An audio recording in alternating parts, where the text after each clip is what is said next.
লালবাগ কেল্লা পুরাতন ঢাকার লালবাগে অবস্থিত। সম্রাট আওরঙ্গজেব তার শাসনামলে লালবাগ কেল্লা নির্মাণের ব্যবস্থা করেন। সম্রাট আওরঙ্গজেবের পুত্র যুবরাজ শাহজাদা আজম ১৬৭৮ খ্রিস্টাব্দে এই প্রাসাদের দুর্গটি নির্মাণের কাজ শুরু করেন। তৎকালীন লালবাগের নামকরণ করা হয় আওরঙ্গাবাদ কেল্লা বা আওরঙ্গাবাদ দুর্গ।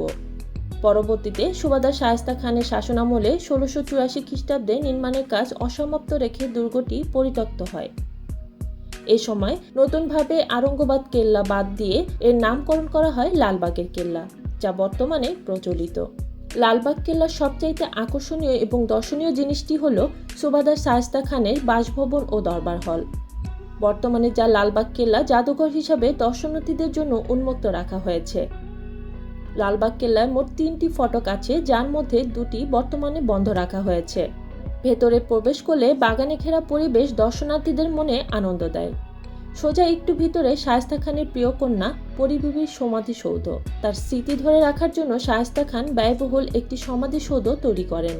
এই একটি মাত্র ইমারত মার্বেল পাথর, কোষ্টি পাথর ও বিভিন্ন রঙের ফুল পাতা সুবাসিত চাকচিক্যময় টালির সাহায্যে অভ্যন্তরীণ 9টি কক্ষ অলঙ্কৃত করা হয়েছে। কক্ষগুলির ছাদ করবেল পদ্ধতিতে কোষ্টি পাথরের তৈরি। মূল সমাধিসৌধের কেন্দ্রীয় কক্ষের উপরে কৃত্রিম গম্বুজটি তামার পাত দিয়ে আচ্ছাদিত।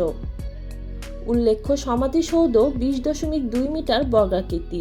এছাড়া নাম না জানা আরও 2টি সমাধি এবং কয়েকটি ফোয়ারা, পাহাড়ি উঁচু টিলা, সুড়ঙ্গ পথ এবং কেল্লার দক্ষিণ এবং পশ্চিম দুর্গের প্রাচীরের নির্দিষ্ট দূরত্ব পরপর একটি করে পটকাটা তোপমঞ্চ।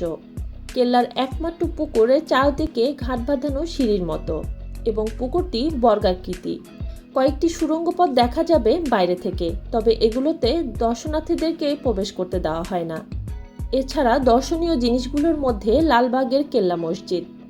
সম্রাট আওরঙ্গজেবের 3য় পুত্র শাহজাদা আজম বাংলার সুবাদার থাকাকালীন ১৬৭৮ থেকে ৭৯ খ্রিস্টাব্দে এই মসজিদ নির্মাণ করেছিলেন।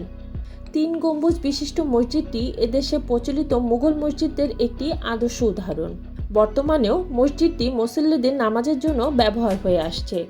এছাড়া শায়েস্তা খানের বাসভবনের পাশে একটি কামান বা তোপ রাখা আছে, যা সেই সময়ের বিভিন্ন যুদ্ধে ব্যবহৃত হতো।